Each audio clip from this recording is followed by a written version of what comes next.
Hi, this is Nancy. I'm Alysa's mom, and I'm here to set the record straight. I'm being accused of Alysa having perms, bowl cuts, raggedy cuts, and no cuts. I just want to say she wouldn't let me touch her hair at all. So we tried to experiment to see what would work the best. As you can see, nothing worked at all. This is a podcast for Best Forevers about moms and friendships. Yeah, I don't think we got one. Thanks, Mom. You're listening to Best Forevers, a podcast for kindred spirits. This is Alysa Lucas, and yes, I gave my mom time on the mic for Mother's Day. She can't say I never gave her anything good, but yes, there have been a couple blows, a couple lines drawn in the sand about the bowl cuts and the perms and whatnot, so I figured it was a good time to let her have her chance. And if you'd like to hear more from Nancy and our discussion about motherhood and friendship and whether or not we're friends, that interview will be located on patreon.com/bestforeverspod for all of my patrons. So happy belated Mother's Day. I hope everyone who celebrates or hopes to celebrate it soon, that you all had a wonderful day. And what I wanted to do in this episode was look at how friendship and mommyhood collide. So what I did was I interviewed two of my friends who are moms. I interviewed them 6 months apart from each other. These are two friends who've never met, and they both commute and have a lot of time for podcasting, which I think is really strange. And so if you have suggestions, let me know. This is your chance to get some captive ears, if you will. But Jenny and Amanda are friends that have children. So I wanted to talk to them what it was like for them once the babies came. How did their friendships change?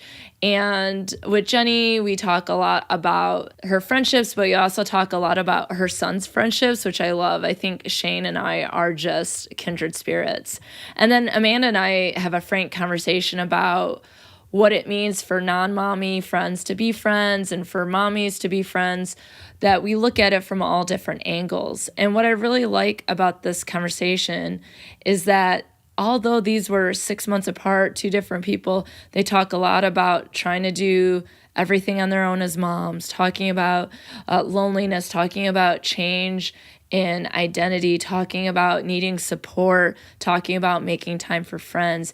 And so something that Amanda and I talked about after our interview was recorded is this idea that we talk a lot about how romantic relationships change once the children come, but we don't talk about how having a child can change other relationships like friendship. And so here is this conversation. Like, let's have it. Let's get it out there. And I don't want to waste a second. We want to get right into it. And I labeled this Desperately Seeking Friends in Mommyhood because as we were talking, I was thinking about TV shows. I was thinking about movies that cover motherhood and friendship. So I was thinking Desperate Housewives. I was thinking of the classic Madonna movie, Desperately Seeking Susan. And that's where that came from, this idea of that having friends in motherhood can be hard. So first is Jenny, and we'll talk a little bit about our friendship, and then we'll go into her being a mommy to Shane and how Shane is already being such a great friend. And then we go into Amanda, where we talk about our origin story. And that origin story does include her origin story to mommyhood, and then we talk about that. So please enjoy Desperately Seeking Friends in Mommyhood.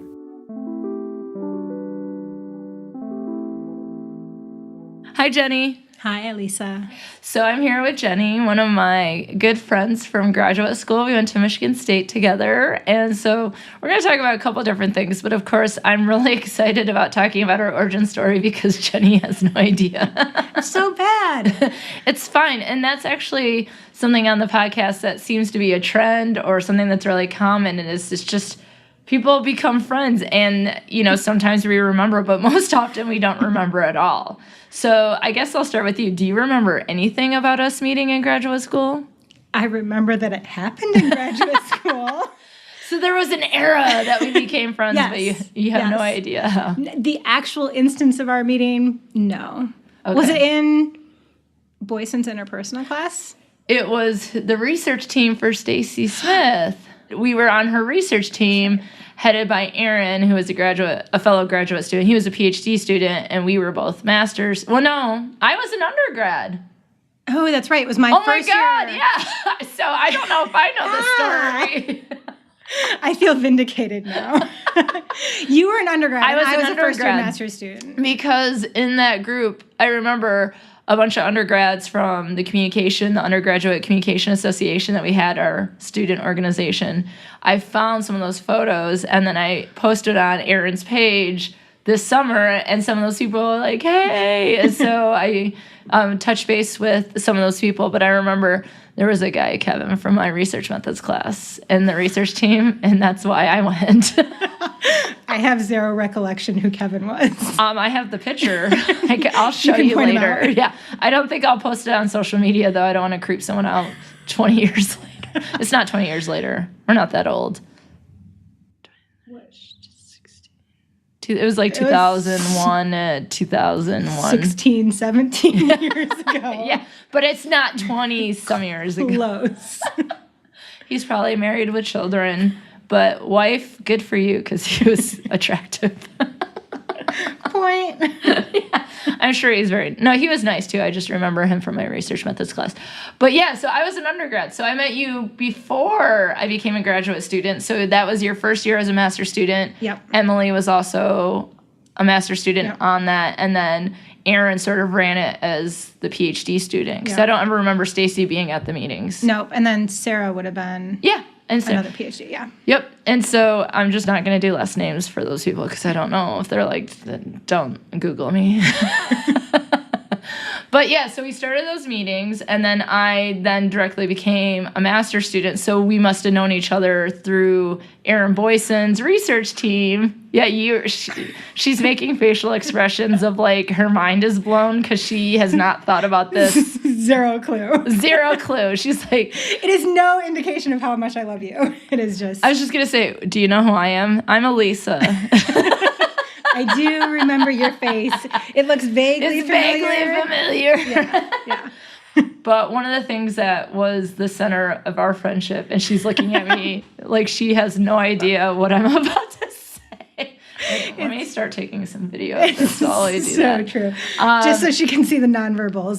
So I can how clueless I really am right now. No, you're going to embarrass me. Like I feel like you're going to remember things, and it's going to come to me after you say it. But right now, you have no idea. No idea. She has no idea what I'm about to say, what the center of our friendship is. Look at her facial expression. She has no idea. No clue. No clue about us being friends. It's Sex in the City. Oh, yeah. See? Recognition. I have to say, the first time I binge watched a show ever was with you on VHS tapes that my brother bought me of Sex in the City. Yeah. VHS. You're right. That is that's the first show I binge watched as well. Yeah, okay. There we got it. So now I have video in which to show the audience. You're right. I told you I would be embarrassed that I did not remember that. And your neck is getting red. Is that so? This is why I'm glad this is audio. You're not supposed to record the video part. I don't think this is just natural. I'm like, I'm embarrassed. You don't have to be embarrassed because I thought I was a master's student when I met you, but I was an undergrad, so. That is I remember more about Kevin, this cute kid in my class, than I did you. Isn't that a comment on society that we spend more time thinking about romantic relationships than we do friends? And maybe that's part of the reason why people have such a difficult time remembering. You like how I'm saving this? Yes. I like the segue. Back. Thank you. But, I mean, do you remember when you met your husband? No. But that might actually add to this because we were friends for a long time before we started dating. And then you don't remember what the origin story of the friendship was. I don't remember the origin story of the friendship. I do remember when we started dating. Moving from one to the other. Okay. But I think it's one time. My husband thinks it's another time. And our mutual friend that introduces us says we're both wrong. And it's a different time. So, people, this is what we need for origin stories. We're going to need you to do a fact check. We're going to need, what are some of the fact check sites? We're going to need them to do some investigation on your stories. And, you need a third party to tell the origin story. To say, you're both wrong. You don't remember anything. But here's the thing. 16, 17 years later, here we still are, kicking it at our National Communication Conference every year when you don't have babies. One baby. Okay, one baby. She missed a conference, and I really needed her. And I'm guilting her out so bad. I can show you the picture of how worn out and tired I was. Oh, yeah. So, you deserved probably a break from coming to the conference. It was only in Chicago. Yeah. Okay, so let me clarify that for people, because Chicago, for some people, is the greatest place on earth. But when you grow up in Michigan, Chicago's like, oh, we're going to Chicago? Because that's the place you go for vacation. It's Canada or Chicago, and it's, maybe Cedar Point in Sandusky, Ohio. That's senior skip day for us. Oh, yeah. See, Michigan folks, so when we say in Chicago, it's like we've been there, done that. I love Chicago. But this national conference would go there so frequently that it's like, this is boring. I don't care. Because one of the things I like about the conference is we get to go to new places. Like, I've never been to Dallas. Me either. So this is cool. There it is, right outside the window, right behind us. I've seen about that much of it. But so the conference is actually doing it up. Lots of new places next year. Salt Lake City, never been there. That's next year? Yeah, I think so. And then Baltimore, never been there. Denver, I've been to their airport. Seattle's like Seattle's 2020 or something. Yeah. So we're places I haven't been, so I'm really excited. So, Chicago. Yeah. But we still hang out every time we get lunch or breakfast or dinner. And we go to the Michigan State party because what? Spartans are better than Wolverines. Shane will say, go green, go white, go Spartans. Yay, that's her son. If He's you're 3, so yeah, sorry. He's 3. He's 3. Okay. Well, so let's talk a little bit about that because so our origin story is vague and apparently no one knows nothing. We played cards. We swam in the pool. Sex in the City. Because I remember there's way more. That makes our friendship sound very surface level, and that's so not. No, there's so much going on and talking and bonding over so many things doing that. So, I mean, I think the people know that it's not just watching Sex in the City. It's like complete bonding over it. And when I went to visit you, when you went to your PhD program at Ohio State, I came to visit you, and it was when the season finale happened, and I tried to stay up, but I don't like driving at night. And it was on Sunday Night Live, and we're going to watch it together. That. Yeah. So, I mean, things are coming back to me. Yeah. Oh, great. So Sorry, at the end of our conversation. So if you think of anything after we talk about this next topic, we can bring it back full circle.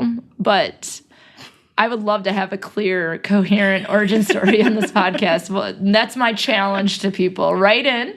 You can go to bestforeverspod.com, click on the survey tab, and it takes you to SurveyMonkey, where I give you space to share your friendship stories and answer. It's not like a survey where you have to answer a bunch of questions. It's just like a space for you to write about different topics. So go check that out. There's one for origin stories. Send me a clear, fact-checked, coherent origin story, and then maybe I can get Jenny back on and we'll read those stories to each other. I'm sensing hostility that mine is not clear or coherent. Well, it wasn't clear for me either. I'm like calling us both out because I was like, yeah, I totally know it. And then I get in here and I don't know it at all. That does make me feel a smidge better. A smidge better. But so you have Shane. I do. 3 years old, super cutie patooties. Thank you. And so one of the things that I wanted to talk to you about was friendship and how it relates to motherhood. Yeah. And so I just wondered if you had some general thoughts about how friendships changed or your feelings of friendship or connections to friends, maybe during pregnancy or when Shane came and now he's 3 years old. So if you could talk a little bit about that. You would think I would remember pregnancy a little bit more than I do. Do you have memory issues? Yes, I do now. I blame him. No, that's totally cliche. I don't blame my kid for that. During pregnancy, I don't really feel like there was a significant amount of change. But after I had him, it's been a lot harder to maintain friendships than I necessarily expected it to be. Yeah. I knew I was going to have more responsibility, obviously. Like more on my me. plate. Yeah, more on my plate and just more things that I was going to have to manage. But I didn't expect to feel as isolated as I did sometimes. And part of that was my own doing in terms of just trying to manage. Were you trying to do everything? Yeah. Superwoman. Yeah, my husband would call me out on it too. So good for him. Yeah, no, good job, hubby. Yeah, no, it was good because I needed to be told like you can't control everything, and having a kid kind of struck that home. Even though I'm still a little bit of a control person. Yeah. But it made it harder because I felt like I didn't have time, and so I really struggled with identity issues in particular. After I first had Shane, it wasn't a big deal. Like it was like I expected to have to be home and doing most stuff while I was on leave. And I expected that part. But it was going back to work and trying to maintain or reconnect with people that I hadn't talked with in a while. And trying to kind of bridge that gulf where I felt like my whole world was circling around my family and what I needed to do when I got home and worrying about all the different kind of the mental load that I felt. Yeah. Oh, yeah. And I really started isolating more from some of my friends. And some of them were really understanding and get the fact that I was just going through You're going through a little something. Yeah. But it's only been recently, and he just turned 3, that I've started to really take note of what the consequences of that were in terms of me being, in honesty, more depressed about things just because I wasn't getting that social connection. I'm an introvert, but I like my people. Not. I still like my people. Yeah. And I've really tried, although I don't know, don't ask my friends, they might disagree with this, but I've tried to make a more concerted effort. That trying to place value on that, even if it's just checking in via text message and trying to establish new norms of communication that, I might not respond to you right away, but that doesn't mean I'm blowing you off. It just means you're adjusting and you have other things going on. And it's like, I imagine as Shane gets older, it's like, he's doing more things and he's in school longer and he'll have his own things. And you're like, don't fast forward that much. Let's maybe a smidge. He's very clingy right now. But I mean, I do. I mean, it makes it sound all doom and gloom, but I do love my family. But it for me, it was a switch that I'm more than just mom and wife. Even when I was back at work doing all of the normal things that I would be doing, for me personally, my brain was just a little stuck. Yeah. And so one of the things is that, you said you knew it was coming because, like, you might have expected it. Right? And so that might be something because other mothers or other people might say that happened, or do you know that through conversations, or did you just assume everything that people have been telling me sounds like there's going to be a lot going on, and that obviously friends might sort of be pushed to, like, rightfully so, right? Like, you have a child who needs attention, like affection, touch, attention, food, diaper, so on and so forth, and like you're responsible for an entire human being. Like, to me, that's crazy. Yeah, I mean, because I have quite a few friends that have kids that are older than Shane. So I'd watched a lot of my close friends from undergrad have kids and close friends from graduate school. A lot of my friends have had kids, and I've watched some of them navigate it with what seems like no problems at all. Like, they're still really good about secret? Still really good about setting lunch dates with people and it just worked, whatever that mentality was. But I've also had a lot of friends that there was a dip in communication where I just knew they weren't busy. And I commute 2 hours Yeah. to campus. And so That is crazy. but one of my friends commutes, she's a elementary school teacher, and she commutes about an hour. Yeah. And so sometimes our schedules overlap in the morning so where you we can can talk. Oh, that's and cool. So our schedules line up a little bit more this semester. And we've kind of talked about the fact that, like, she's like, it's just this time. It's just this phase. It's just this chapter. And the challenge is to maintain some level of that relationship so that it's not like, wait, who are you? Like with me, here's how you can maintain. How do you not listen to podcasts when you have a 2-hour commute? I'm sorry. You weren't supposed to put those together. Can I be a podcaster for or even a lover of podcasts? Yes. Even the fact that I'm not a that is so much time with my favorite podcasters in my ear holes that I need good recommendations. I will totally do. I listen to audiobooks. Really, is what I do. I listen to audiobooks almost all. You're so okay. You got some level of clearance. A book typically takes 13 hours, so it gives me a week. Yeah, it's not that long. That does me actually. I don't go up every day, so just so people. Okay. The days I teach, and then Fridays that we have meetings. Gotcha. Yeah. Okay. So listeners, if you have some recommendations for Jenny, you're about to get 3,000 podcast recommendations. The first one would be Best Forevers, a podcast for kindred spirits. That one's already on my list. Oh, hey, that's a friend for you folks. Am I right? First podcast ever that I listened to. Thank you. You're welcome. See, you're maintaining. I try.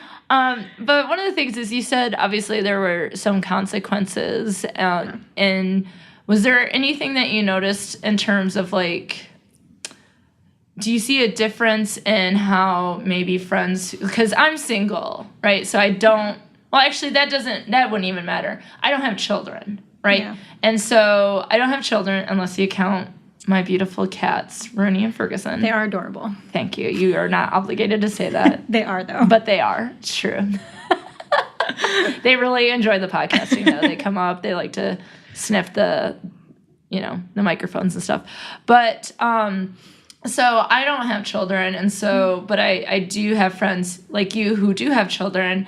And so have you seen a difference between maybe friends that already had children and friends that don't have children? Or do you think it's across the board that it's just hard to maintain as you're adjusting? I think this is my thinking face that nobody that's listening can see. I think you don't have to take another video of it, though. No, I was going to take a photo of your thinking face. Shane will do this. Shane will go, I'm thinking. Actually, he'll do it down here. Yeah, she's got her finger on her cheek, like the... but I got a photo. I think it's really across the board. I don't think... Because I have quite a few friends that don't have children as well. And I don't think there's necessarily a difference between those friends that did and those friends that didn't in terms of how I was able to relate with them. Because I think...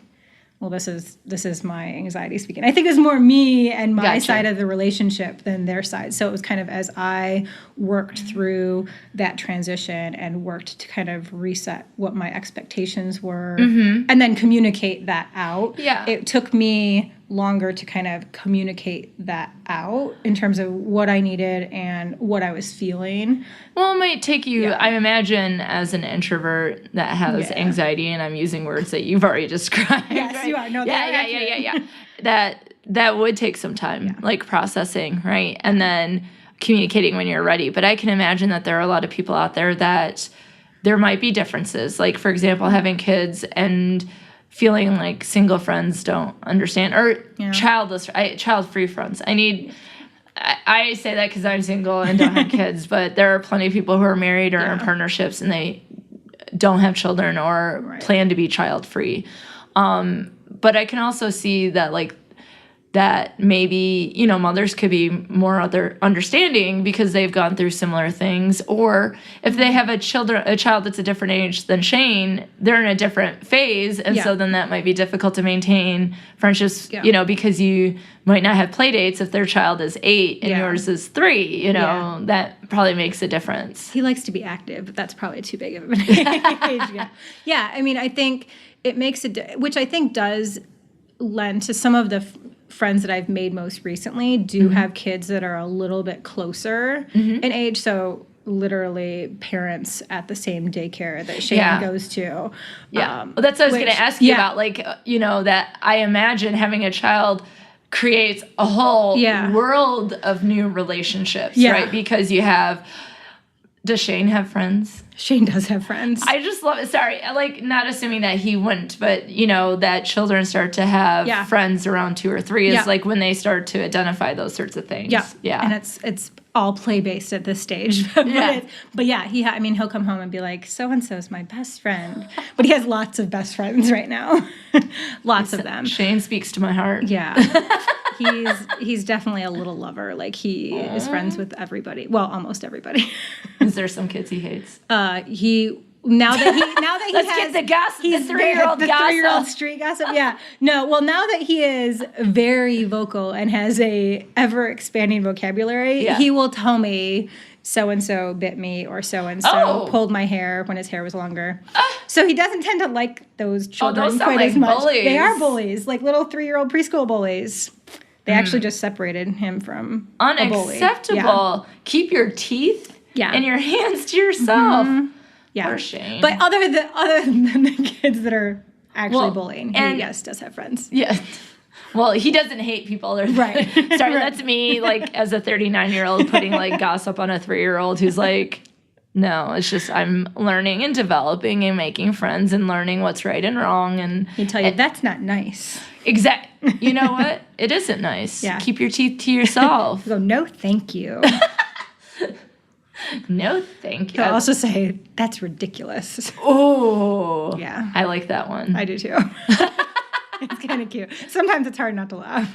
Can you record that? Can we make that a ringtone? Like, can that be my, like, when a text message comes in, that's ridiculous. If I could get him to perform on demand, I would do it for you. When I'll see if I older. can do it. Right now, he's like, no camera. Paparazzi. Yeah. That makes me think, like, kids growing up in the digital age. Oh, yeah. All the photos that... I mean, I take so many photos of my cats. Even my cats are like, paparazzi, go away. I don't want to be on TMZ today. They're like, get away. That's awesome. So, like, even the kids are like, no thanks, Mom. Yeah. So then, I guess, was going down an aside of a 3-year-old gossip. Okay. I was thinking, like, that it must create lots of new relationships and friendships and things like that. Do you have, like, any mommy groups? Like, that seems to be something that's more maybe a newer term or a newer concept. Like, my mom, I wouldn't say, had a mommy group, but they called it something else. They called it co-op, and it was a babysitting group where people would watch each other's kids. Yeah. And I feel like sort of maybe the idea of that is similar, but it's now more like play date, collaborative. Like, do you have play dates? We do play dates, and we're not necessarily a group, but Shane just recently switched daycare. So now he has friends at old school and friends at new school, and he'll classify that way. Good. But because of that switch, I made a concerted effort to make sure I stayed in touch with some of those moms and dads, because he was friends with the kids, and I knew he doesn't handle transition super well. So I knew he'd still want to be able to see his friends. And he still gets together. They actually both, his best friend from his old school. One of many. They both dressed as firefighters, and we didn't know it ahead of time. Like, completely did not know it. Showed up at the same thing, both of them for Halloween, wearing the exact same firefighter costume. I got 2 words for you. They were adorable. Well, okay, adorable. Then I have 2 words for you. Yes. Kindred spirits. Yes. Oh, they're super sweet together. But so I've made friends with those moms, and so we'll get together because it's more fun to be able to talk to an adult while watching your child play sometimes. And this is the first year where birthday parties have started. Oh, so a whole new level of sugar is going to be happening. Oh my gosh. And screaming and such. So we had his birthday party, and this was the first party we invited friends to. Did he have a theme? Just sport. We just went to a park. We went to a park, but it poured down rain. But they had they literally jumped in puddles the entire time. You're like, this is what you do. You look at the weather. You pick a day it's going to rain. You don't need decorations. You don't need games. You just let the kids play in the water. They literally splashed in puddles for hours at a park, that they wanted to go at, but no, they splashed in puddles in the cul-de-sac by the gazebo that we were at. Oh, that's nice. Yeah. So now he has friends, and he also at that point wanted a birthday party every day because he got to see all of his friends from new school and old school all at the same time. I want to, Shane, I know you're not listening to this because you're 3, but when you're old enough to listen to this, we should have birthday parties every day because that's an amazing way. You can have all your friends together. Yeah. I love Shane. I feel like Shane is into friendships how I was when I was his age. And the lover in him and the wanting to be with his friends, like, that's got to be so cool to watch him develop those sort of relationships. Yeah. And it's even cool to see how much he loves his teachers that he has. And I've become really good friends with some of his teachers as well. Like, I'm more friends with them now than obviously he is.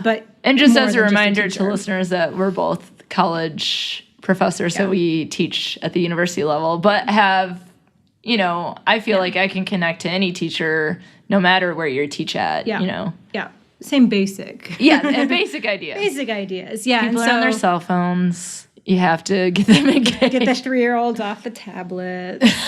No. Actually, that seems true. Actually, they do have, 4 tablets in his preschool room, but they use them for random others. That's a whole Paw Patrol. That's a whole other along the rabbit hole of early Chases childhood on the education. Case. Are you sure it's not Paw Patrol? I actually don't know. He's never seen Paw Patrol. Oh, I know something about kid stuff that a parent doesn't know. He doesn't watch Paw Patrol. He's seen. I hear it's good. I've seen it actually. This would be the part that he never wants to hear. He had PJ Masks underwear before he actually ever watched an episode of PJ Masks, just because his friends at school would talk about it. The influence starts early, folks. Very early. You got to keep an eye on your kids and their friends and the people they associate with. He loves Spider-Man because Spider-Man was on his yogurt. But that's a completely different topic as well. Advertisers, you're doing good. Yes. He'd never seen anything with Spider-Man, and he was going around, I'm Spider-Man. I was like, where's he getting this from? Yogurt. Yogurt. So then where do you think your friendships will go? Like, obviously, he's going to continue to develop as he ages and that sort of thing. Yeah. And then, he'll probably get into activities. Soccer, maybe? He's going to play soccer in the spring. Yes! Okay, yeah, I get in really the spring. I'm so excited. I love 3 and 4-year-olds playing soccer because they always run the wrong direction and kick the ball into the wrong goal, and it's amazing. Come down and visit. You can watch them in the spring. And please take video and take photos until I can. But yes. Okay, good. Yeah. So then that adds in, it just seems like then all these, like, his relationships will change. Therefore, a lot of the relationships you might have that are created through your child. Yeah. But I was thinking other parents, that changes with the activities he does and the friends that he makes. And so it's kind of, just think about, like, where it'll be. Again, I don't want to fast forward too much for you, but, like, just think about, like, who his friends will be, say, in, like, middle school and high school. And that is fast forwarding. I mean, I don't You're know like, middle he's school. 3. Well, that's an interesting thing. So right now, he's at this daycare school that will bus to any school within 10 miles of it. And so he's actually going to daycare with kids that he probably won't necessarily go to elementary school with, but where he's at does before and after care until they're 12. So he still could have these connections that he's making really now. Interesting. Yeah. Quite a ways. And he's playing soccer with one girl from his old school, his best friend from his old school, and one of his really good friends from his new school that all kind of started together when they were infants. And so it'll be interesting to see how long that lasts, where he's friends with these girls that want to play soccer too, and how long will they all get to play together, because the 3 of us moms have gotten to know each other more through that. And one of the things that I want to do an episode on it, and it might come out before this one or it might come out after, but the idea of, like, it's difficult to make friends, right? Yeah. And that thinking about when we're younger, like Shane's age, that a lot of it has to do with geographic, like, proximity, where you go to church, or, that on the soccer team, or the school you go to, or the friends that your parents have, and, like, what that change that you'll see when he's able to make his own choices. And I'm like destroying her right now. Like, moms are like, and I'm sure dads too. Sorry, I don't mean to be. I'm talking to a mom, so I keep saying moms. But that moms and dads are like, let's not go there. Don't. He's not making his own choices yet. But it's just like interesting to see that we start out like, will he remain friends where it was like limited, and then how he'll make decisions in his own friendships. But that leads me back to you. Yes. Like, what sort of decisions will you make about the friendships you already have about maintaining them when he goes to school or he's in school longer, or your work schedule changes because every semester is different? Like, what are some of the things that you've thought about doing to reconnect or to that's so hard because I'm so struggling with this right now. But I'm sorry, I don't mean to bring up. No. But it's good for me to. I mean, it's good for me to actually try to make a plan, because I think that's I haven't made a plan because so many other things come up. It's like it gets pushed off even when I know. It's well, not let's make a plan for you right now. Yeah. No. I mean, I think for me, it's. I mean, it might sound not as fun and spontaneous, but I can't be as spontaneous as I used to be, but actually planning out time for in part just for me, but part of that me time really would be being able to reconnect with some of my friends more and going to dinner or going out, because for right now, I think I told you he's super clingy right now. Shane is my 3-year-old, not my husband. I just can't get him to let go of my leg. Sorry, that's so hilarious to think about.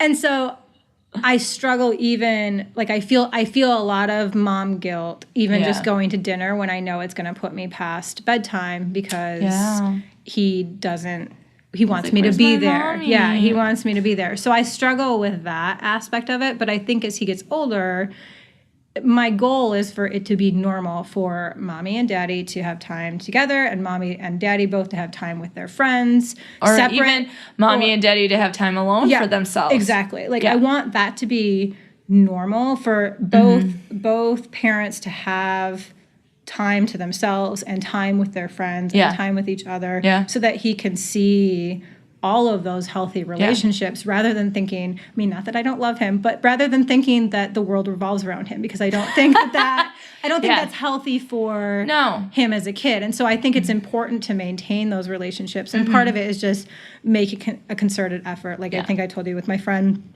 that is doing the commute right now. We, at the beginning of the semester, we talked about, okay, this day, this time. I mean, it's 6:30 in the morning. Not many people are up at 6:30 in the morning to be able to do that talk. And so we planned that out so that we could try to do that. And since she has a long commute, she talks with somebody else on a different day. That's so awesome I think it's to just hear. making that plan of I need me time. Well, it could be also like if there's me time and there's some hobby that you have, like being able to share that with someone else, too, so you could do some of it yourself. What's that? Is it hobbies? No. What's a hobby? No, We're doing my hobby right now. I love your hobby. Oh, thank you. Yeah, the only one that she's subscribed to, folks. If you want to win Jenny over, she's got a 2-hour commute. Again, let's share some podcasts with her. Pretty loyal, because I run out of audiobooks pretty fast. See, you can get a loyal subscriber, folks. Got to fight for her. No, just kidding. Okay, I'm just kidding. No. You're going to have all these people coming at you like, oh. But you could probably do a lot of it because you have such a commute. I do. Well, I mean, a minimum of 8 hours a week. Wow. I wish I had the time to... But you're probably like, I wish I had the time that you're not not sitting in the car. Let's not play that game. I wish, right? This has been great to talk to you about how we don't know how we became friends.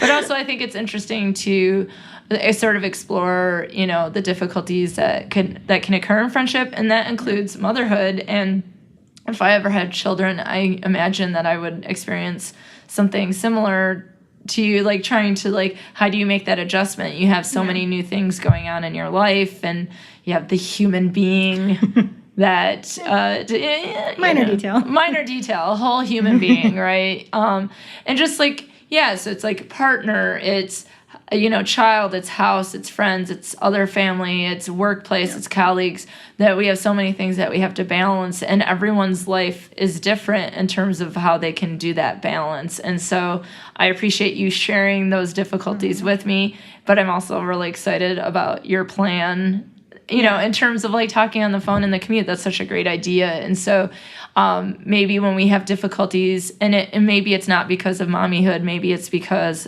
or parenthood, that it might be other reasons why we're unable to maintain friendships or having difficulty maintaining friendships, coming up with some sort of plan, or thinking like, oh, hey, we can be hands-free on a phone call in a car on the commute, or, we can, no one's up this early, but we both like to run, or, whatever it is. I mean, I don't like to run. I don't like to run. I only run when I'm getting chased. I'd probably have to be chased in order to run. But actually, no, that's not true. I have had to run after Shane. Oh, well, see, I'm the chaser. You're the chaser in that case. Mommyhood, where you have to consider maintaining friendships and that you become the chaser. Thank you, Jenny. You're welcome. Thanks for having me. You're welcome. And thanks for listening to the podcast. I'm the one. Yes. All right. Bye. It's always a treat to catch up with Jenny at conferences, and I'm so glad that we do have always at least that one time a year where we can get together and catch up on everything, whether it be work, hobbies. Hopefully next time it'll be about podcast listening, but her son, her husband, work, whatever the case might be. And specifically, I think Jenny talks about a lot of great ideas related to mommy and friendship, in that there's this idea that it's harder to maintain, but she found this commute time to have these conversations at like 6 a.m. And I'm like, talk about the dedication to friendship. And you know what? I'm not surprised that her son Shane is already loving on his friends, because she does it as well. Even though it might have been some difficulty doing so, it seems like she's starting to get there. And at 3, he's already showing some great signs of being a great kindred spirit to so many people. So thank you to Jenny and to Shane. Next up, I have a conversation with my friend Amanda. We'll talk a little bit about our origin story, but that leads into the mama story, which I think is hilarious. It happened over a friendship trip that we had. And I just appreciate Amanda's openness and frankness to talk about the things that she's experienced with mommyhood and friendship. And I think that we have a really important conversation. So have a listen. Happy belated Mother's Day to all the mothers out there, Yes. fellow mom. Yeah, all the moms. Yes, to you, to my mom, to Kate's mom, to all the moms that have impacted my world. Thank you. And I'm sure there's so many moms out there, and some other people doing mom's work too. You have caregivers. Sometimes dads do both dad and mom. You have aunts, you have friends. There's all sorts of people who are moms to people. So thank you to moms. Thanks, Mom. Thanks, Mom. Okay, so let's get into it. Do you remember when you met me? Only because Tara talked about it on the previous I was racked with so much guilt that I didn't remember our origin story. And then I heard Tara say she didn't remember the origin story. And I was like, oh, thank God, I'm not the only one. But I do remember very specific things about our friendship and our time at Penn State that you guys missed. Oh, you have like an addendum. Because I have an addendum. Because I did talk to Tara, and it was episode 24, The Chick to Her Duck. And so Tara and I talked about our origin story, which includes Amanda, because the three of us were besties in graduate school. We were a triad for a time. Triads. For those of you who don't know, a triad is 3. I feel like that's in graduate school when you get really pretentious, is when you're, instead of saying couple, you say dyad. Yes. Or partner. Partner, yeah. It's 2. Okay. Yeah, but I actually remember you from orientation, because you stood out, and I remember you talking about, and I guess not to give too much information away, that's private, but I just remember you either negotiating or getting like maybe a grant, or you had some sort of monies to come to Penn State. And because I was poor as shit. Well, I was too, and I didn't get funded. So, but I just remember being like, wow, she must be really like impressive to, because our class was huge. It was like 20 people like of our cohort that came in, and there were 3 of us who weren't funded, including me. And I remember in introductions, I don't think you were like, hair flip, like, I am this, like, I got this. But I just remember that going, wow, she must be really amazing. And what am I doing here? But I just remember she's a badass. And that is still the case. Like, that hasn't changed. So you're still a badass. Which one of us actually finished our PhD program? That doesn't mean that you're still not a badass. Well, thank you. Thank you. You I might have made the right decision. That I'm a PhD dropout. Beauty school dropout. That's right. I like it. But yeah, I love it. Beauty school dropout / PhD dropout. PhD dropout. Yeah. Yeah, but I can tell this may be something you want to talk about or not, but I can tell the origin of my motherhood story, which you were actually very closely tied to. Yes, tell that. And then we're going to have to hear this addendum to me and Tara's story too. So go ahead, tell us everything. Yes. So you probably remember, I don't know how you remember it because it was a very different experience for you than it was for me. But when we went to New York many, many, many years ago, I had just found out that I was pregnant literally like 24 hours before I was supposed to go to New York with you. Yeah. And I couldn't tell you because it was, I was like 10 days pregnant, really super early. But there was all of this weird behavior that I sort of had to explain away. And it was a very stressful time because I had a prior miscarriage. And so it was like, it was a lot of stress, but I wanted to have fun and I was super excited to go to New York with you. So, I just had to sort of hide things like, I went to the bathroom an awful lot. And I remember even after I told you that I was pregnant and that was why I was acting so strange, you were like, I do remember that you had to stop and pee like every 3 feet. Well, I remember specifically having to buy a soda at McDonald's so you could use their bathroom. So it's like, in New York, you can't just go to the bathroom and use the bathroom for free. Like there's some places you can't do that. Like usually McDonald's is a great place to stop and use a bathroom, not in New York City. Which, by the way, what a great friendship trip that was. Going to New York City, whirlwind weekend. Besides Amanda peeing every 10 seconds, we ended up turning our trip, like we would go places, and then the nerds that we were like, turned everything into something for media. So we went to have Magnolia cupcakes. It was like, it's the cupcakes from Sex and the City. And then Ellis Island, this is what you would think that they were, but the trip was still fabulous. Well, it was like New York Public Library, Ghostbusters, Bryant Park, Project Runway. Like we did like the TV tour of New York City. But like we did it for ourselves. We didn't need to like actually pay tour people. Exactly. So, but I do remember that. And like, I guess I'm the sort of person that like, I care about you as a friend. And I wondered if, pregnancy crossed my mind, but I also know like people tell things when they're ready to tell it. It's not my place to be like, are you pregnant? Because it could have been something else. Like you could have been sick in some way that I didn't want to call it out if this was like a trip to get away from it. And so I kind of do people will tell me when they're ready. I try not to be too nosy, but I was like, maybe she's sick. Like maybe we shouldn't have ate at that ramen noodle place. I don't know. Yeah, we definitely should have eaten at the ramen noodle place. I still talk about the ramen noodle place. Oh, but what I was going to say, so I thought the trip was like, you were like, okay, we're going to New York City and we can do like whatever you want, but I want to plan all the food. Because that's what I really cared about. Yeah, because Amanda is a total foodie, which I'm like, I'm on board because I don't like doing research, but I like to eat. So she looks up all the food and then I just eat it. It sounds perfect. But I said to you, I go, as long as we can go to Jamba Juice at least once, I'm on board. And I think we had Jamba Juice every day for breakfast. We had it like 3 times. So much sugar.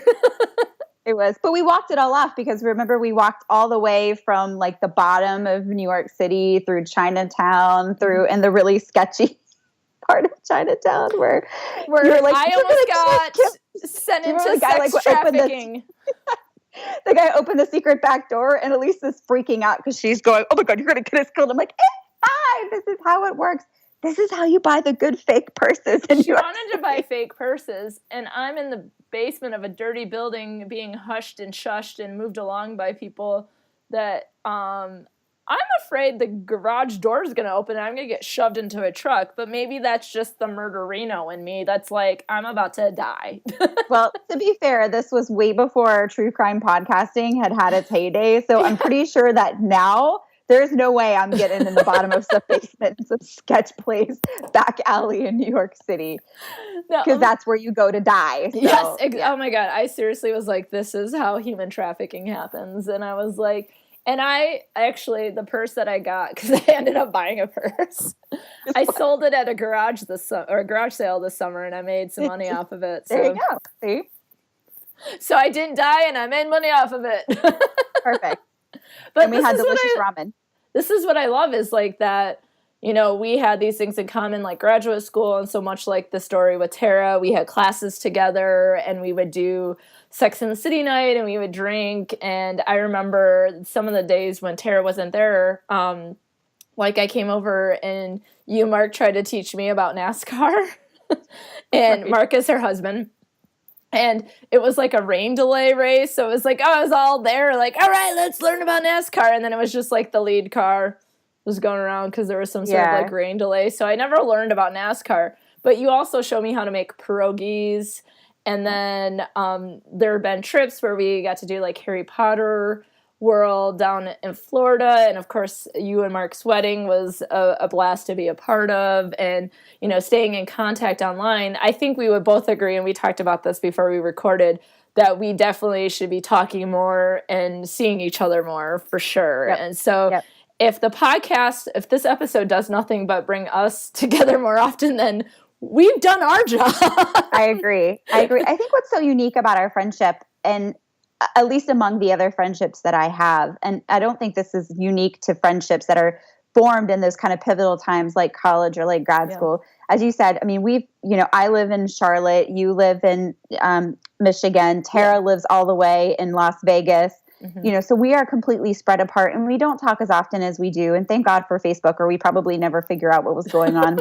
Yeah, true. I also hate to talk on the phone. And so, same. You know, we don't talk that often, but my litmus test for friendships is if that person called me at 3 a.m. and said, I need you now, would you get on a plane and go? And I would get on a plane and go for you and Tara. And so that's how I know that friendship is still, like, we're still bonded in that way. And so regardless of distance and proximity, which we'll probably talk about later, I think is really pivotal for forming relationships in mommyhood. Yeah. But there's these other friendships where proximity really doesn't matter. And, you know, even though we don't talk really often at all, I still consider you to be one of my very best friends. And so the quality of the friendship and the bond is still there, even if, you know, with our busy lives, we've kind of pulled apart on a regular communication basis.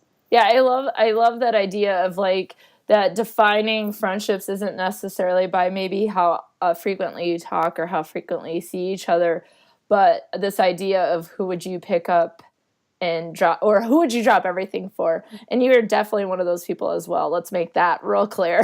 Yeah, hearts. We're doing heart shapes. Podcasts are an audio, but we can see each other. So. But the other thing I would say is that, you know, as soon as we Skyped in, we spent 20 minutes talking before we even started recording, and it was as if time hasn't gone by. So it's like we can easily pick up, and it's like, so what's going on, or what's this or that? And so to me, that's another way to say that this is someone who is a kindred spirit, because no matter what, no matter how much time in between, if you can pick up like not a minute has gone by, then that is someone who is a true friend. And I definitely feel that with you, because even when Tara was here visiting and we talked for like an hour. Yeah, we really did. And you're right. It was like no time had passed. There wasn't any sort of awkward, so how are you? And how are you? It was sort of just, we kind of picked right back up in the middle of the conversation as if we had never even really left. So I agree. I think that just displays the kind of meaningful friendships that we have, which is great. And I'm so grateful for it. But I do want to hear I am curious about these addendums to me and Tara's story of how the three of us were friends. What do you have to add? So I remember when we would get together and watch Sex in the City, you had mentioned that Tara would drink dirty martinis, but I remember it very distinctly as vanilla cosmopolitan. She's like, wrong drink. Tara has made me try to drink a dirty martini, though, so maybe that experience was so traumatic that... I think that was probably the case, but because I remember at the time I wasn't a big martini drinker either, but I was like, these are actually really good, and who knew that you could make cosmopolitans with vanilla vodka? So you're like, a whole new world. A whole new world. Well, and so it was just like our version of the cosmopolitan that like Sex in the City had, right? So they had like the legit Cosmos, and then we're just like changing it up, you know? Right. And I remember, I mean, one reoccurring theme, if you're going to be friends with Alysa, is she's going to introduce you to all kinds of stuff, and likewise. But I remember, you guys had introduced me to Grey's Anatomy, and you talked about us watching it. But I actually very distinctly remember the when and the where. And it was right after the Super Bowl, because Mark and I would throw Super Bowl parties at our house. That's what we did. And we had everybody from our Penn State grad student group come over and have these really great Super Bowl parties. But it was after one of them that they were showing the premiere of Grey's Anatomy. And it was the episode where Meredith sticks her hand in the guy's body chest because of the bomb. Yes, I know. I was like, she better have the right episode in mind. Yes, it's the one with the shrapnel. Yes. And the pink mist and the, spoiler alert if you haven't seen the show in the last 14 years. I mean, don't spoil the last season because I'm behind. But if you, that was probably in 2005. So people need to, get on board with that. Yes, exactly. But it was the one that got me hooked. And I still watch it to this day. And I'm actually recording it right now because I'm talking to her. I'm sorry. So... can you tell me, was there anything else that you remember about becoming friends? Because if not, I would love to talk to you about mommyhood and what friendship is like, because although that's something that I can view from the outside, it's not an experience that I've had. So I would really love to hear from you about that. Let's go for it. Okay. Well, then I'll just open it up really broad, right? And how have your friendships changed since becoming a mom? Yeah, so I told friends that I was coming on to do this today, and I said, I think they should title this episode, Why It's So Damn Hard to Make Friends as a Mother, because that is just the overwhelming feeling that I think a lot of moms have, and pretty much every mom friend that I had that I talked to sort of nodded their head in agreement and said, you know what, it is really hard to be friends in motherhood. And I think it starts with when you first have a baby and how people treat you, how even your close friends treat you. So, one of two things kind of happen in female friendships. Either you have friends who are mothers, or you have friends that aren't mothers. Mm-hmm. Obviously, there's not a lot of in between there. But if you have friends if you're one of the first in your friend group or your social circle to have a child, then your friends that aren't mothers yet don't really know what to do with that situation. Yeah. And I think the natural reaction is to retreat and kind of give the mother space. Yeah. And then if they do have children, I don't think that inclination really changes. I think that there's a little bit a different reason for retreating. It's kind of more about let them figure it out. We don't want to overwhelm them. We don't want to come around and bring germs to the baby when they're newborn, So there's also this sort of pushing away or retreating into, I'll come back and check on you later. Mm-hmm. And it's a really vulnerable time for women when you first become a mom, because it is so overwhelming. You're dealing with the physiological hormonal change, your body being wrecked. If you had a C-section or any sort of post-operative care, then you're dealing with the recovery of that. And so then you're dealing with, now I have this human being that I have to care for 24/7. And so I think even as a mom, you sort of go away and you push other people away. And there's also, I think in this day and age, there's just this overwhelming sense of wanting to do it myself. Mm-hmm. And I can take care of it and not asking for help. So all of those things swirl around and combine and leave the new mother in a very vulnerable position where she's, for a time, and this can be even up to a year, where, I always call the first 3 to 4 months kind of the fog. And then you sort of emerge from the fog and you look around and you go, okay, well, I don't really remember what just happened because my whole world got wrecked. Who is this little creature? Exactly. You're like, oh, okay, well. Did I have a baby? Like, I haven't showered in 3 months. And, but once you're kind of ready to reemerge, you look around and then you're like, where are my people? And so, and then slowly it starts to get better and people start to engage with you and everything. So, but I do think that, the great myth of motherhood is that nobody knows what the hell that they're doing. And so we are just living in a time, and this is actually, we talk about this a lot in one of my mom's groups, and I'll talk about mom's groups in a second as sort of the modern version of social support for mothers. Yeah. But we talk a lot about the how the idea of concept of village has been lost in today's society, and how we have to really fight to get that back of, it takes a village to raise a child. And so, because we're more mobile as a society, because people aren't living near family or friends and sort of they're in different social situations, that we just don't have that kind of community, female community, where you can learn from other people, and you can lean on other people for social support. And so it leaves the mother at a very vulnerable time. Mm-hmm. That all of that, I think, sets up what's going to happen in motherhood and how mothers will relate to each other as friends, because you have this whole new world of responsibility and perspective and point of view. And to be honest, it's really hard for mothers who are friends with people who aren't mothers or mothers yet to relate, and for them to relate back to her, because her entire world is feeding and diapering and washing clothes and dealing with spit up, and her entire brain is being consumed with all of this information and emotional. And it's great to have a sounding board, but if you don't know that, if you haven't lived that, then how much kind of support can you really provide? Yeah. So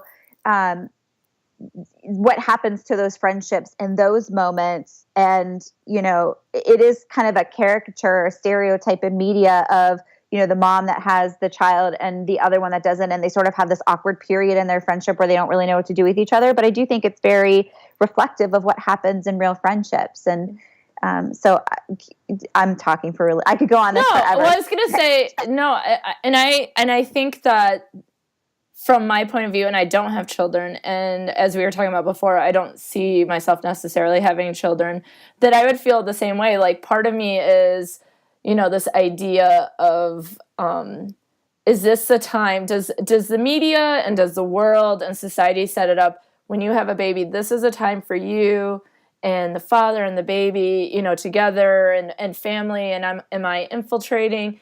It's almost like we don't have a script for how friends integrate into that new phase, right? And so I definitely say that on my end, that, as someone, I might not know what to do. I might be like, congratulations, and here's a present, and like, in the sense that we were farther apart, that, I might have been able to come there, or, but it's like, what do I do? And I think that is something, as a theme of social support, is, I could have asked, and that maybe moms, like you said, because I was taking some notes from what you were saying, is that, that you're trying to do this all yourself too, and so not asking for help. So it's almost like we don't have a script for how to talk to each other, and we might not.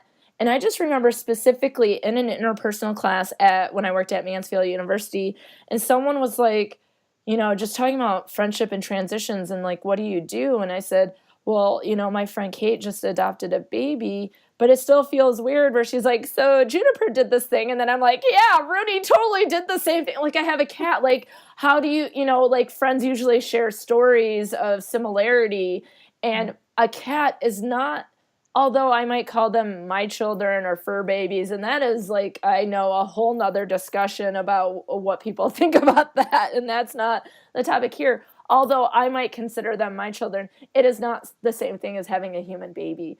So when you're talking about your children and I'm like, yeah, I know Rooney keeps me up at 3 a.m. You're like, dude, a fur ball at 3 a.m. is not the same as getting up every 15 minutes to a baby with colic or teething or whatever the case is. And although I can imagine what it's like, until I have a baby, I don't know what it's going to be like. And I can say that I have friends who have children, and I love your children. I love Juniper. I love my brother's babies. I love my friends' kids. But I also, part of me is still like, which end is up? How do you hold the baby? I don't, but I would do anything for him. But it's still at the same time as I truly don't know what you might need from me. And I think, would that be a better conversation for mommies and non-mommies to have as friends is, okay, this baby's coming. What does that mean for us? What do you think you would need from me? Like, I think that is an important conversation. And I think friends, for me, it's also, and we can talk about this later, it doesn't have to be now, but I also have this feeling of, I don't want to be left behind by my friends who have children and families because I don't. Right? And so there is this, like, you're a new mom and it can feel like your friends are retreating. And then, but there can also be that feeling of not being included because people don't think that you would want anything to do with, like, the baby's birthday or this, that, the other thing. And so that's something that I can appreciate is friends who are like, you're invited to the birthday party, and it's like, all right, I can pull off this Paw Patrol mask really good. Like, let's do this thing. Cupcakes, got it. Let's unwrap presents. But yeah, sometimes I don't know what to do. And so I'm so glad that we're having this conversation because you're a great friend. But I also think, like, you have 2 children and, could I have been a better friend? Right. And that's something that I think about, to be honest. That's a really good perspective. I hadn't thought about it from your point of view. You said a lot that I kind of want to respond to, a couple different things, because you said a lot of really good information there. And I would say the first thing is I do think that regardless, mommy or non-mommy or guy or girl, whatever. Yeah. People's first instinct is to go, what do you need? I can go get you anything, but what do you need? And that's not really the right response, to be honest, because you might not know what you need. Nobody knows what they need. Nobody knows what they need. They don't know. And so, I think that there's been a lot that has come out in media recently about not just motherhood and sort of the support that mothers need and kind of the right way to deal with those relationships, but just sort of wives and women and friendships and relationships in general, and kind of just this idea of kind of pulling back and retreating and being like, how's your day? It's fine. And then here's like all the litany of things that aren't really fine in that person's life, but they just kind of say it's fine because that's sort of what the social norm is. Yeah. Yeah. And so I do think that the social norm is to say, well, I'd get you anything. Just tell me what you need. And so the advice I would give for women whose friends are expecting and you're in that position and you want to go, well, what should I do? This is going to be a weird period of time in your friendship. And I think you just have to, A, accept that that's going to happen. B, understand that it's going to be way more one-sided for a little while. Not forever, but for a little while. And so what that means is that you're going to have to take a little bit more of a leadership role in that friendship and kind of pour more into it than she's going to be able to give. Yeah. And so go find out. Don't ask her what she needs because she isn't going to know. So if you truly don't know, here's a couple good things. Go do her dishes, go bring her food, go just sit there and let her cry because she's going to cry. So just kind of sit there while she cries. Just be there in the house as a presence. So there's a couple things, but then go online and read some articles about what new mothers need and the kind of social support that new mothers need and stories from women, or ask other friends that you might know, or coworkers or colleagues that have had children and said, well, what would have been great for you? I want to go bring this person something, but just go do it. Yeah. And even if the person says, I don't really need it, say, no, I'm going to come and I'm going to do your dishes for you. I'm going to come and clean up, or I'm going to come and deliver you X, Y, and Z. You just tell me what time you need me there. Yeah. What time's a good time for you. It reminds me of the conversation that I had with Heidi Bennett, who's a life coach. We did a conversation about compassion and being compassionate friends, and that, like, there's a lot of different transitions in life, and one of them is loss, right? So if someone's parent has passed away or whatever, you might bring like a casserole. Like the tradition is, here's a casserole, and then people have like 20 casseroles. Like, what am I can't eat all these casseroles. And so sometimes it's just being there, and that's the best that can happen at that time for both people, or for one person or the other. And then through being there, you might be able to discover some of the things that they might need, because you're exactly right. Most people, when you ask them, what do you need? They don't know. Like, even when I'm stressed with finals week and someone's like, what do you need right now? More time? Like, I need Hermione's time turner? Like, I don't know.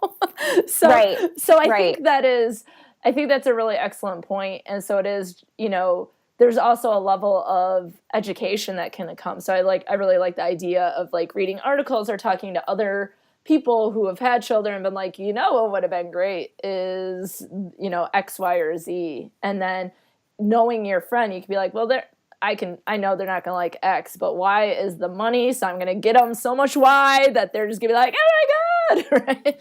And that might be really what helps them at the time. So I think that's a really good point. And timing can be a consideration too, because there's a lot of activity that happens right after the baby is born. You come home from the hospital, family comes and visits. Maybe if you have a mother or mother-in-law or an aunt or whomever comes and sort of stays for a little while and helps you. Yeah. And then all those people go away. Yeah. So the second month can be almost more difficult than the first month, because you're kind of left with, well, now what? Shit, what do I do now? Yeah. Like now what do I do? All those people have left and now I got to figure out myself. So again, just kind of, when meal trains or meal delivery services or things are set up for new moms, I always try to do a delivery in the beginning and then kind of one towards the end of whatever designated period, because people always want to rush in the beginning and sort of front load all of that stuff. And then, there's nothing as much towards the end. And food is always a good response, because that I remember, when people would bring us food, it was the biggest blessing that we could possibly imagine. And so food is always an answer to any question. When, now Kirsten, because we went to Penn State with her when she had her last baby. I was like, I've got Panera bagels. And the other kids are like, woo. And the best part was I brought Frozen on DVD, and I was like, all right, see you guys later. Yep. For the older that's children. Awesome. And I'm sure they really appreciated that. Asiago bagels from Panera can pretty much solve all world problems. So that's so true. That's so true. So, I mean, that's kind of the beginning stages of friendship and mommyhood. And so the other thing that I would say that I thought about is that it's really easy to make acquaintances as moms, but it's really difficult to make friends.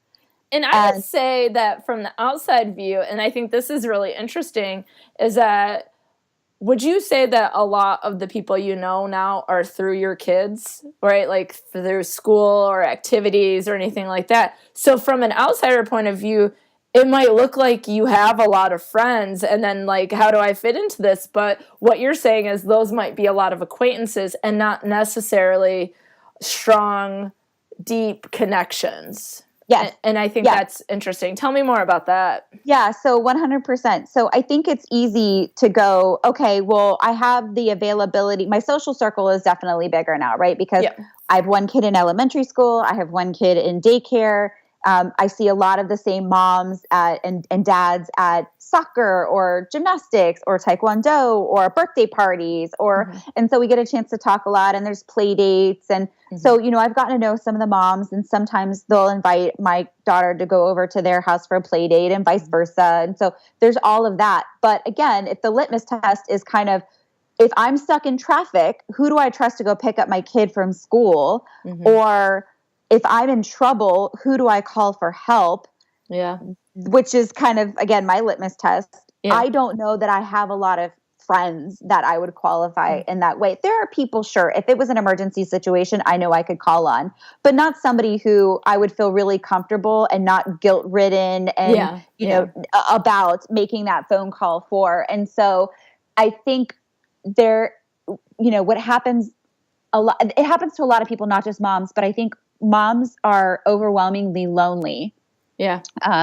Because you, again, and this is sort of true of any period of life, but when you become a mom, you become so 100% focused on your child or your children that you forget to carve out space and be very intentional about maintaining relationships and friendships and your sense of self. And so I see friends and people I know and other moms that I know who are struggling either in their marriage or in their friendships or with their sense of self. And this is, I don't mean to say this to say these person have any fault in this, but you can, one of the things that I think is really important then that I try to counsel new moms on is to say, you have to be intentional about prioritizing these other relationships in your life.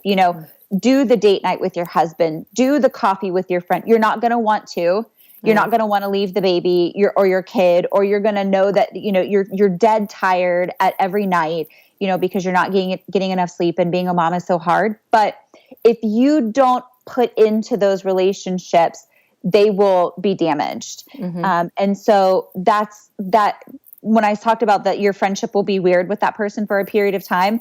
I think that that's the advice I would give on the mom side too, is to say, reach out to those friends. It doesn't have to be all of them, but try to work hard at keeping those lines of communications open, because to your point, you might not realize that your friend starts to feel a little left out, or is just left wondering and uncertain about where the relationship stands or where the friendship stands.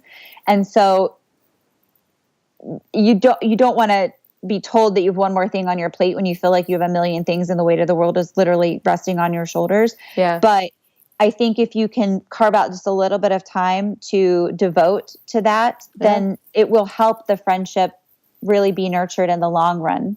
Yeah. And I think, as you talk, I just think that there's really simple things that people could do. Like, I imagine if people are sleep deprived, which I hear is quite different than being sleep deprived. Like the parent sleep deprivation is probably, I stayed up grading or I stayed up watching Dexter. Not the same thing, right? But I think that imagining that people being sleep deprived, that caffeine or coffee might be something that's critical. You probably just want like an IV going right into the body, but that maybe you stop and get coffee on the way to work, and maybe you have a friend who works in the same area, and even if you go and get coffee at the same time and you're in line at the same time, you can talk for 10 minutes. That is something, right? Yeah, absolutely. That is something. Or even doing what we're doing now is that, after the kids have gone to bed, being like, let's chat, right? And maybe it's not as long as we are doing tonight because we're recording an episode, but maybe it's like, even if it's 5 minutes or even a text message back and forth, like even something simple to keep those lines open, I think would be great for everyone involved, right? That it can be helpful to the mom, it can be helpful to the other friend. And it's not just friends that don't have children. You probably have lots of friends who also have children, but they are carrying the weight of the world too. Like everyone's trying to balance these things. And so it can make it, I think, difficult when people are so busy, or as you described, in a fog, or that second month that's really difficult when it's like, now what? Or trying to find connections, like who are the people that you call? And isn't that like what we pretty much do in life, is looking for those connections in people, whether it be romantic or friends or finding a great place to work or whatever the case is. We're always looking for that connection. And I think one of the things that I've learned from doing this podcast, I really love friendship and I think it should be celebrated, but I also think it's important to talk through any issues. And to me, this seems like this could be a conflict that can cause damage to the friendship, right? If people retreat or they, what do you need? Nothing. Okay, well, she said she didn't need anything. I'll see you in 18 years when the kid's off to college. Like, what do people do, right? Even though I'm celebrating friendships or working through the problems, I think the flip side of what's really critical to this podcast that I'm learning, that you also touched upon, is loneliness. And I think that's, people are looking to have needs fulfilled or to have needs satisfied. And we all have those needs for connection and affinity and for affection. And when we don't have those things, whether it be a single person crying in bed because it's New Year's Eve and there's no one to spend it with, or feeling in a fog and not having anyone going through mommyhood, that in both cases, I always say people deserve friends, and that in maybe both cases, everyone involved could work a little bit harder. And that I think loneliness is really damaging to health, to our well-being, to our sense of self. And that is something that I've really wanted to start focusing on as something that it's something I knew about before, but as I'm talking through and talking about how hard it is to make friends, or when people have conflict with friends, or whatever the case is, that there's this level of loneliness, and what sort of damage does that do? Yeah. And you think about, you think about developing a friendship and how a friendship becomes sort of that strong bond that we were talking about. And it takes time. Yeah. It takes investment. It takes nurturing. And those are things that moms are generally kind of short on. Yeah. And so again, going back to the whole acquaintances, like, do you have people that you can go have a drink with and have a girls' night out with? Sure. Do I have people that I can go on double dates with? Sure. Do I have people that I invite over to my house for neighborhood barbecue? Sure. Do you have someone that you can talk about friendship with an hour and a half on Skype? Well, yes, I do. Me! I do, of course. But again, do I consider those people friends? I consider them friends, but not the same way that I have, 5 people on my hand that I would consider to be my best friends. That deepening relationship, or that deep relationship, it just takes a level of investment that's just really hard for me to give right now. And so, I work a full-time job. I have 2 kids.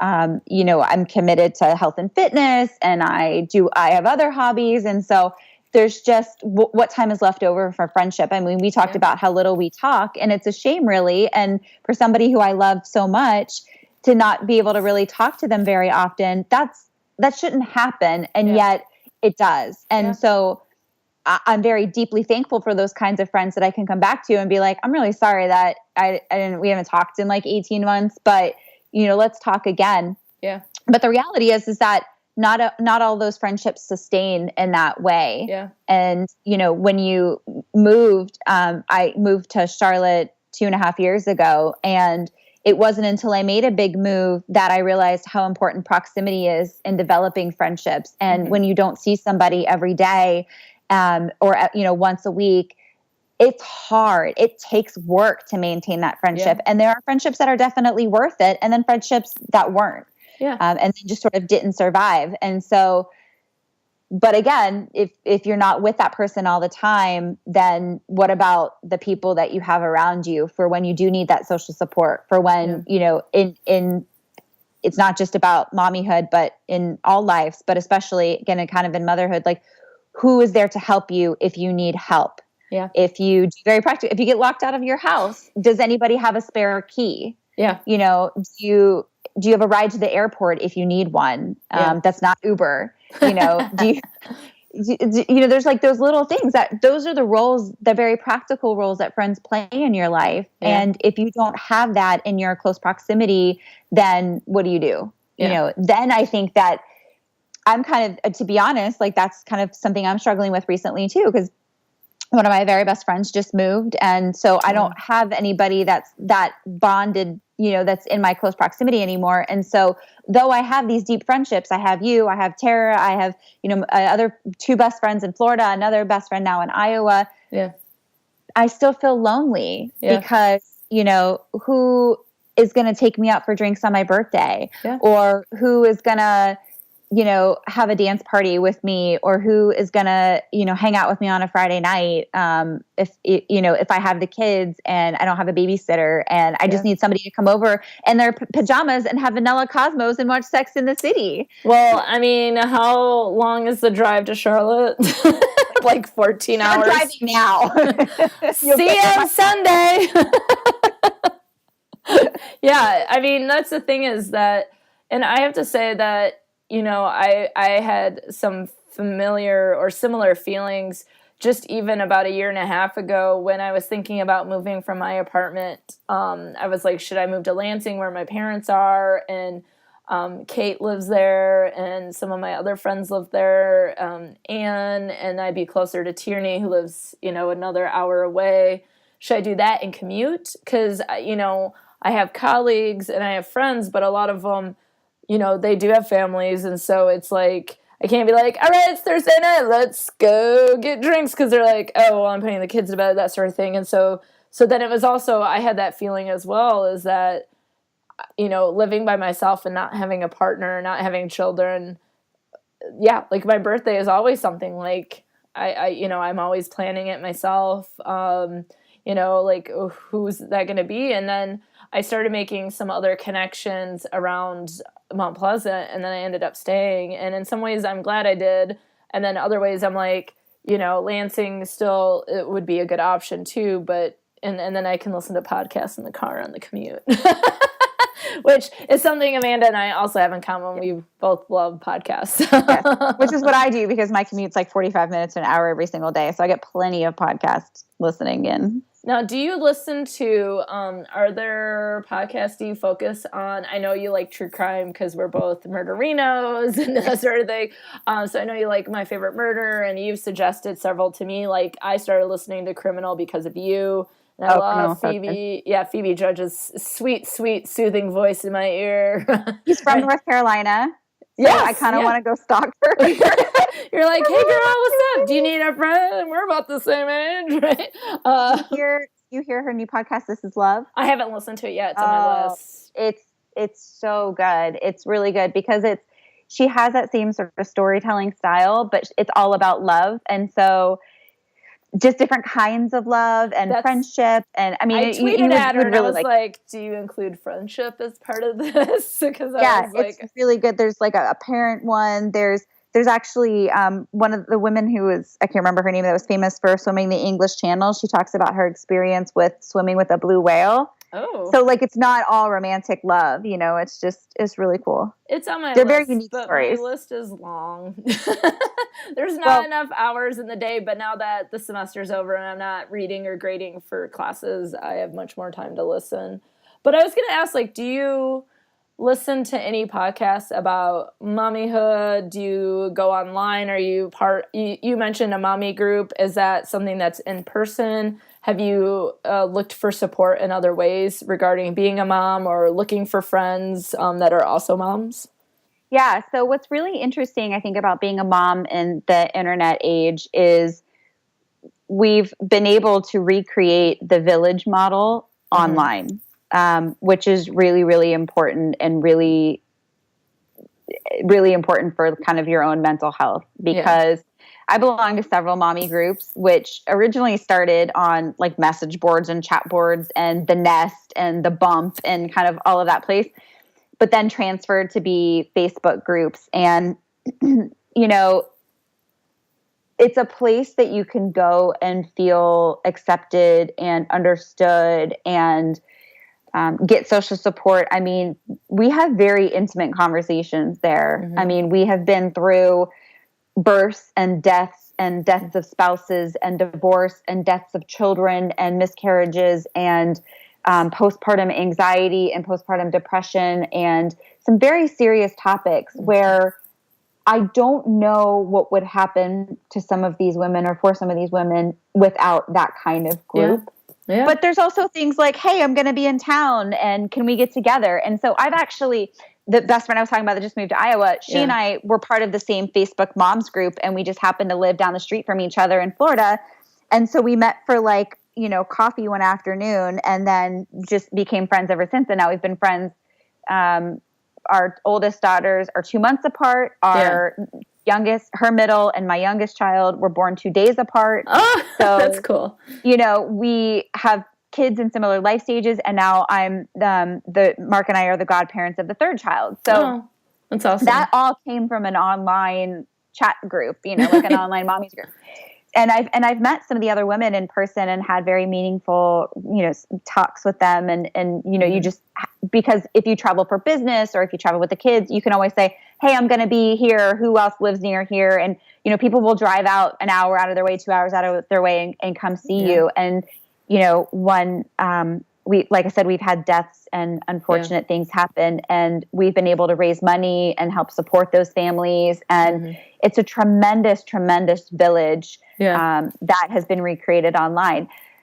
That's helpful in some cases. I would say where it becomes problematic is if that is becoming your only source of social support, and that is replacing the desire to form in-person friendships. Yeah. And I'm not saying it did for me or it does for other people, but I could see that being a potential danger when, it's great to feel so nurtured and loved and understood, but then you kind of feed into that because that's the place where you're getting those very important emotional, social support. Yeah. And so then does that take away time and attention that you could be putting into other relationships in your offline life, where maybe those friendships would be meaningful too, and even maybe more so. So, and they could end up being those people that you would call when you're stuck in traffic, that someone who lives across the country or the world can't do that.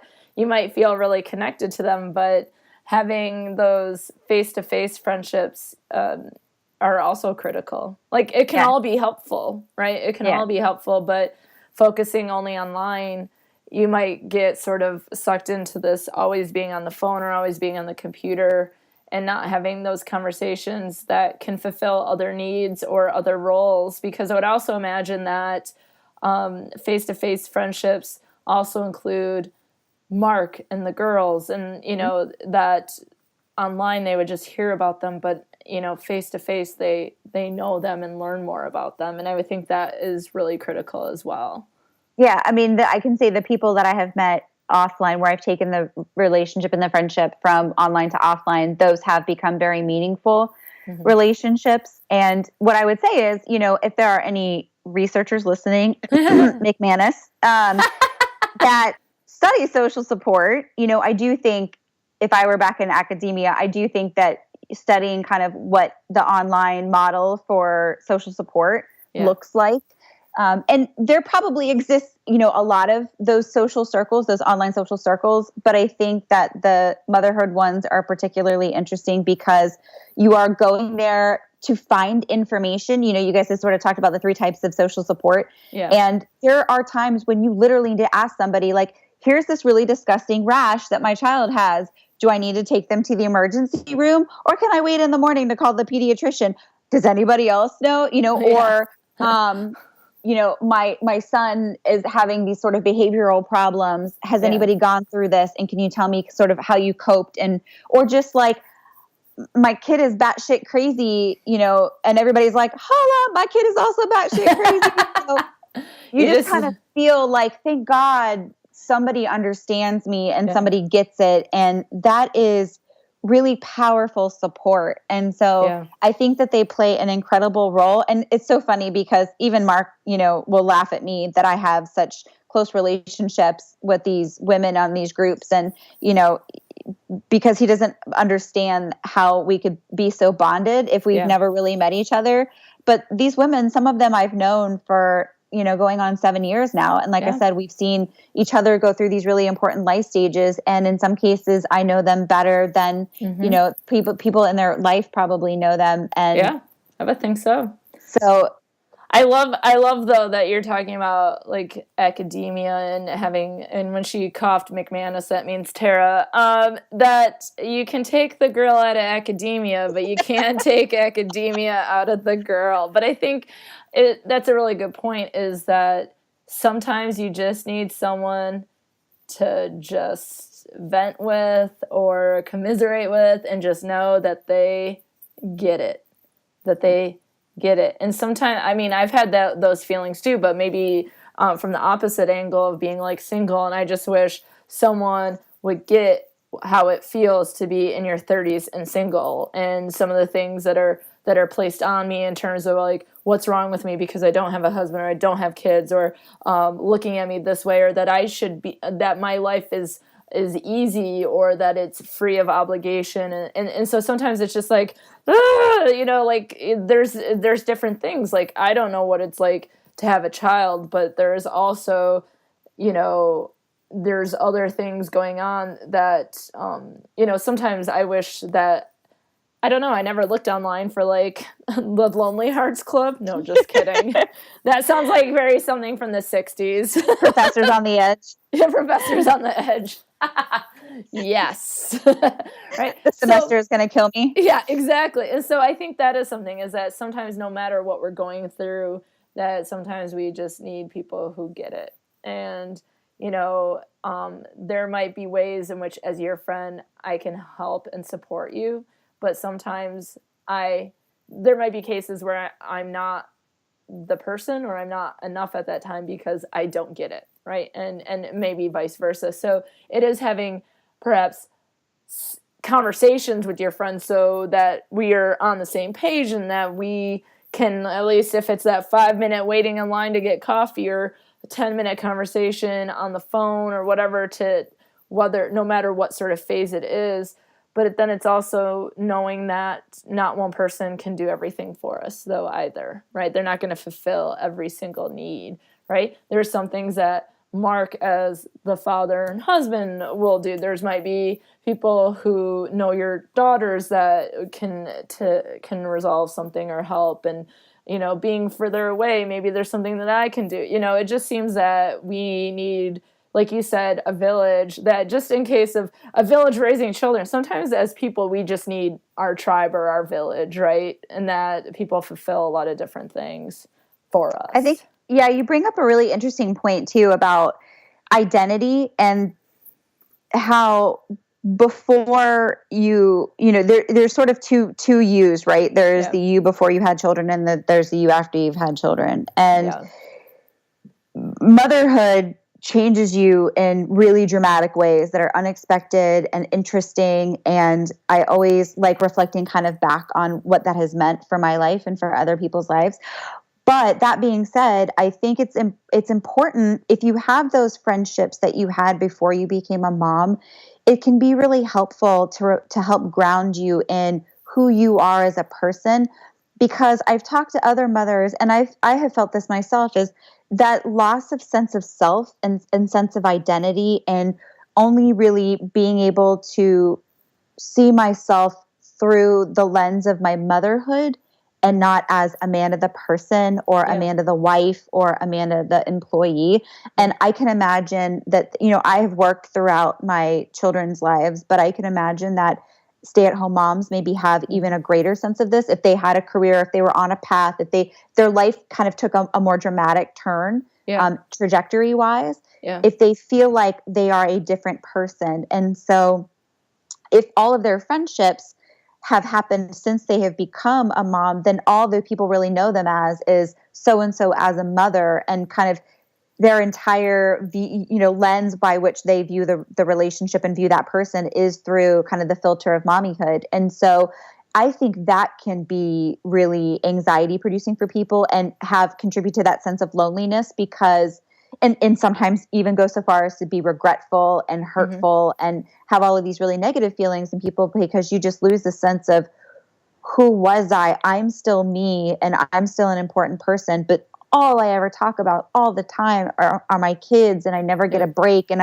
I'm overwhelmed, and I have this anxiety. So kind of back to what we were saying originally, if you are a mom, take measures for self-care, and to find ways to reach out to people who know you and can help ground you, or make sure that your friendships with your mothers, that other mothers that that you take time to nurture that friendship outside of the context of your mutual motherhood. It's our tendency, because our kids consume 95% of our brains all the time. It's the tendency to kind of just want to talk about the kids. Yeah. But, remembering that you are a woman, and that you are a person, and that you have these other interests, and that can be very fulfilling and very refreshing, and kind of very helpful for mothers that are either talking to other mothers, or people who are talking to friends that are mothers. So yeah. I mean, we spent 20 minutes talking about Grey's Anatomy. So, I mean, there's other things that Amanda. Oh, yeah. Thank you, Amanda, so much for being on Best Forevers. You're a great friend and a great woman and mother, and I appreciate your point of view on all of this. I think it's a really important conversation, and I'm glad that we had it. So thank you so much. You are so welcome. I am so deeply proud to know you, and so deeply proud of the work that you're doing, bringing to light these important friendships and the roles that they play with our lives. So thank you, Dr. Lucas. Oh, it's so formal. Thank you.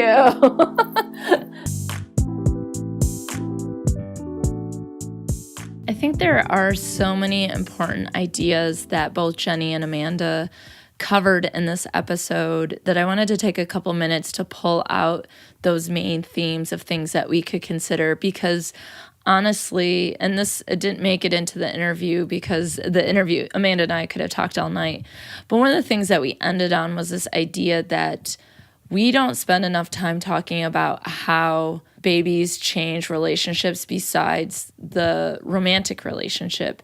And that seems critical for a whole host of relationships, whether it be other family, workplace relationships, and then especially friendship.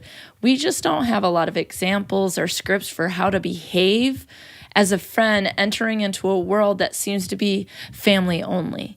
But we could be really missing out on being part of what's going on in our friend's life, and they could be really missing out on some much needed social support from their friends. So I think the first takeaway is that friendships simply go through a lot of transitions, and this I think has been a theme throughout, right? There's so many changes that can happen, graduating from college, getting a new job, but certainly mommyhood is a transition. Now, we focused on moms here. I think this is the case for fatherhood, and I would love to talk to fathers or other parents or caregivers, their changes to friendships. So if you want to talk and have those conversations with me, please email me at bestforeverspod@gmail.com. But we just have to be ready for transitions. We have to accept that there might be some weirdness. We have to accept that sometimes things are one-sided. And my friend Tierney always says about a romantic relationship, as long as both people don't fall out of love, the relationship is okay. So as long as one person is in love, right, the relationship is probably going to last.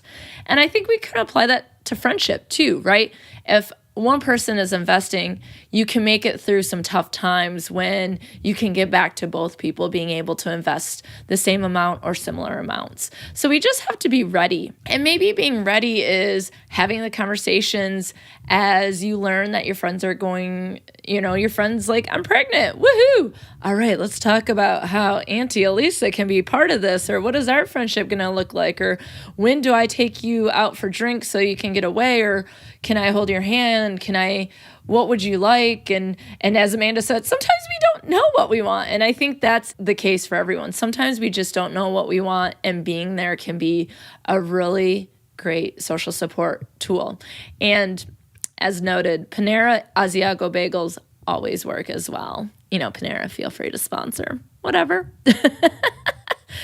But when you accept that weirdness, or you accept the fact that things might be a little bit different and you're entering into this great new phase, one of the things would be single folks don't leave out mommies, and mommies don't leave out the single friends, because there are many single friends who would want to be part of your children growing up or being part of that experience for you. And yeah, you might need mommy friends who completely 100% understand you, and that might be the case for single friends as well. But we can cross over, we can intermingle, it's fine. And so that might be when we start thinking about having a conversation. What can we do in which to take time and invest, even when we might not feel like we have the time? And I think Jenny has done a great job at that by finding the commute time to have conversations, right? Or as Amanda and I talked about, even if it's like, well, I know I'm going to get coffee on the way to work and you drive by the same coffee shop, let's stand in line and chat for 10 minutes while we get our coffees. If that's what you can do for 6 months, that's what you can do for 6 months. And then maybe that'll turn into something different as Amanda says, she comes out of the fog, or as things change, or as the child gets older. And I love that Jenny talked about wanting her child, Shane, to see her and her husband having their own time, me time. Self-care is critical. About having mom and dad time together, but also mom having friend time and dad having friend time. And that is a great way to role model healthy relationships. So although you're going through a time that is new and different and overwhelming and exhausting, and you haven't slept or showered in a month, that there is something at the end of the day to consider, is that at some point your kids will take notice, right? And so what kind of relationship do you want them to have with themselves, with other people, whether it be friends or not? And I think that was an excellent point. And then I think another point is just considering social support. Is it online? Do I need to read an article to help and be better understanding friend? Do we just need to have a frank and open conversation about what's going to happen and how things are going to change? As a communication professor, I would always think that communication is a lot easier than dealing with the pain of not knowing and retreating, whether it be the mom or the single friend, whatever the case could be, that there could be a lot of hurt that can come from it, a lot of missing out on what's happening. And much like the Nerdy Bitches episode, you don't want to miss out on your Liz and Heather. You don't want to miss out on your friend going through mommyhood. You don't want to miss out on your friend going through singlehood. You just don't want to miss out, because at the end of life, the connections are what matter. And so I'm just so glad to have this conversation. And I want to hear what you think. What are your experiences with friendship and mommyhood? Have there been positive experiences? Have you found some great ways in which to maintain your friendships? Have you had those conversations? What did they look like? What did they sound like? Or did you have some difficult times, and how did you work through them? Or maybe you just had completely different experiences. And like I said, I always want to know everything. Not that I'm nosy, but that friendship is important and we should be having these conversations. So if you have a story to share, you can let me know in two ways. One, you can email me at bestforeverspod@gmail.com and tell me your story. Or you can go to www.bestforeverspod.com/surveys, and you can fill out many surveys on there. And the surveys are simply space for you to tell me your story, but there will be one about mommyhood and parenthood. I would love to hear about fathers as well. Anyone who is a parent or a caregiver and managing friendship in the child, please let me know. And if you like what you have in your ear holes, please subscribe, rate, and review Best Forevers on your favorite podcast listening app. And if you, like me, want to have these conversations about mommyhood or about whatever things you might be going through and how that intersects or impacts your friendship, then you might consider supporting the movement to love on our friends more and to work through those issues that can damage those friendships. And you can do that by becoming a friend with benefit or a patron on patreon.com/bestforeverspod. And there you can see the different goals that I have, the different perks and swag you can get by donating to this movement. So this week, I want to promo one of my favorite mom podcasters out there, and that is Carrie from Sip and Shine podcast. This is a podcast that she describes as tipsy history meets unsolved mysteries. We share secret vices, reality TV, and hot mess struggles, all while nerding out over wine. So here you go, moms. This might be a great podcast to check out to get some me time, some wine time, and then maybe talk about it with your friends. So after the episode, you can listen to Carrie's promo. She's a great supporter of the podcast, and her podcast is great, and I love her, and I think you will too. So you definitely want to check her out, because much like Jenny, much like Amanda, much like my mom Nancy, much like Carrie, without our friends and without our moms, who would we be?